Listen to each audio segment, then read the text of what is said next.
He is from District 41, member of Revenue and Taxation Committee, Joint Performance Review, and State Agencies and Government Affairs Committee. Please welcome Ed.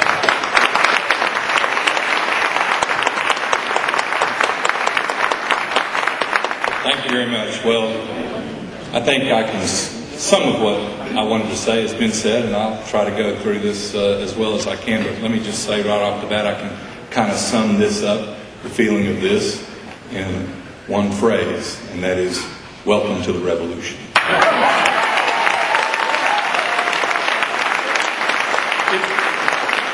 If that makes some of you uncomfortable to say that, because perhaps it sounds a little radical, consider this quote: every generation needs a new revolution.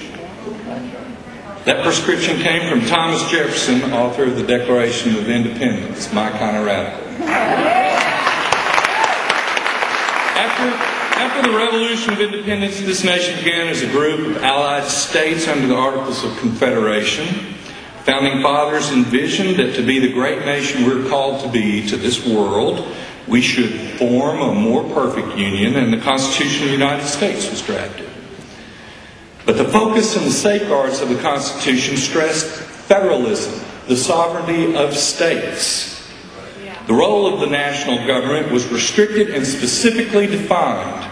And I say this in context, to provide the context, because what is going on in Washington today would horrify our founding fathers. It is foreign to their intent and what they meant when they wrote the Constitution. And I have to tell you, I do not believe that the Constitution is a living document, adaptable to fit the times.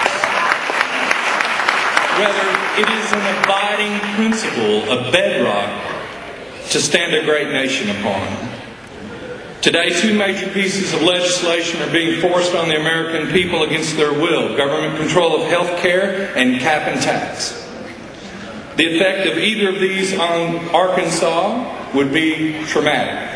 If both of them pass, it would be disastrous.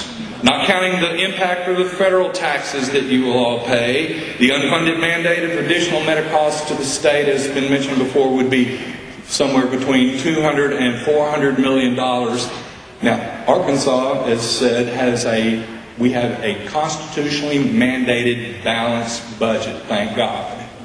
And we don't have a Federal Reserve that is capable of printing money out of thin air. So what is going to happen is this $200 million is coming out of services or higher taxes or a combination of both.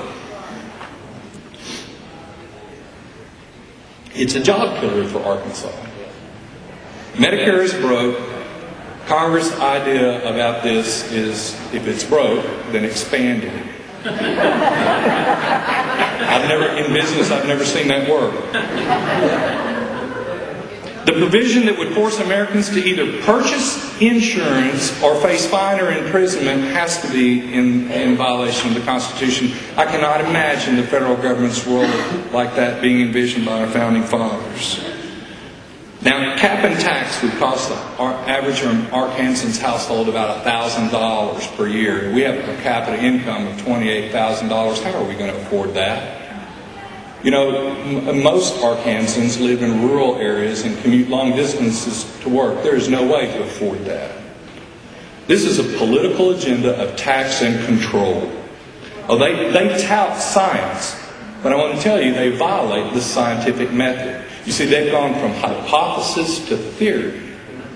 And all the observation and the facts, if those don't fit the script, well, then you either make them up or throw them out. Because this is about money. This is about money and power. This is not about CO2. In fact, if you pass, 20% of the revenue from cap and tax goes to organizations and activist groups that have nothing to do with moderating the amount of CO2 on the planet. And actually, under cap and tax, if you passed it, if you pass cap and tax and you consider the growth of CO2 of India and China, and everything in cap and tax succeeds, you have no significant impact in CO2 levels on the planet. You have none. Because the growth of these other... What they're doing is they're punishing the United States for our success and giving it money to someone else so they can catch up with us. The idea that any of our elected officials would participate in this is mind-blowing. I want to say one thing here. You know, in a bipartisan fashion, the committee I serve on, Joint Revenue and Tax, House and Senate passed a resolution instructing our congressional delegation to oppose cap and trade. Democrats and Republicans unanimously, it wasn't covered, but we unanimously voted a resolution to tell our congressional delegation that the people of Arkansas do not want this. And I think, you're welcome. And I think if they ignore it, they need to come home.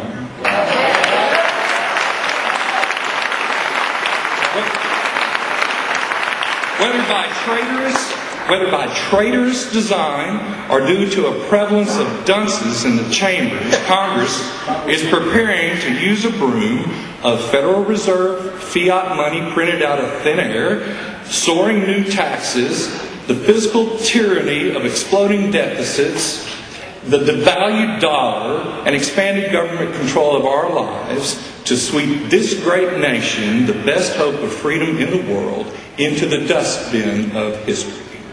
No. And I ask you, will you rise up to prevent this? Yes. Welcome to the revolution. This revolution will be different. We don't need arms because the gift of freedom our forefathers bought us with their blood, passed down to us, is the most powerful weapon known on earth today. And that is a free United States citizen, well versed in the Constitution, with a vote.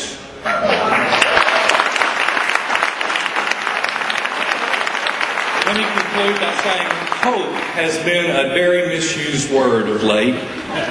But in this season of true hope, I can tell you where to find hope for this nation.